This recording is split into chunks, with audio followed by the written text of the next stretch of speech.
In our last lecture, we mentioned the beast of Revelation 13, and we showed you from verse 18 that the beast was symbolic of a man. We did not tell you what the man's name was. The simple reason was that we do not know. Many men think they know the name of the Antichrist, but I don't, because the Bible doesn't tell me. If you want to listen to men who guess, that's your privilege. But my advice would be, forget any theory, any man's theory about who the Antichrist really is, what his name is, and all that. Anything that isn't definitely stated in the book itself. I didn't even tell you what the mark of the beast was. The reason for that also is I don't know. There are 3 brands that the Antichrist will place on his followers in his day, during the last 3.5 years of this age. Those 3 brands are listed in the 16th verse of the 13th chapter of Revelation. He causeth all, both small and great, rich and poor, free and bond, to receive a mark in the right hand or in the forehead, that no man might buy or sell, save he that had the mark, or the name of the beast, or the number of his name. 3 things: mark, name, number of his name.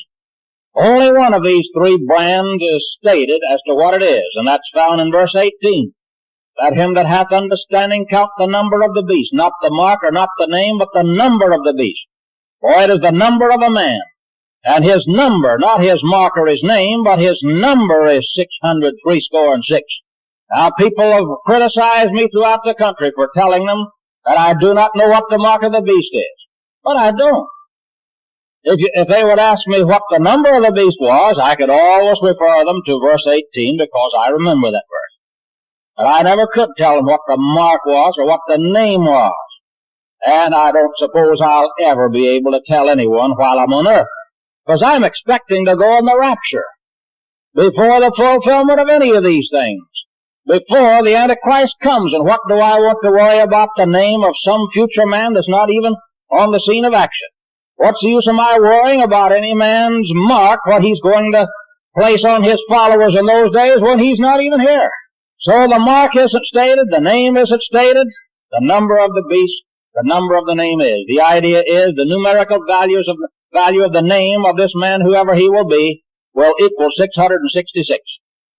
In the Hebrew and Greek alphabet, we do not have a separate system of numbers as we do in the English. So the letters in his name, whatever they will be, will equal 666.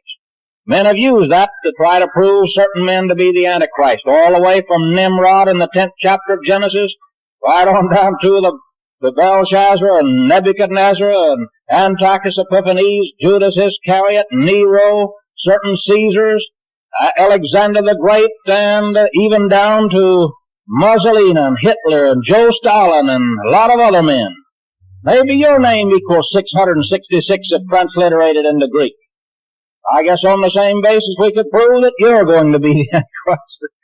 That's just how foolish such a theory has been. So we forget all theories. We're giving you facts in these series of lectures, stating exactly what the book does say concerning its own subject.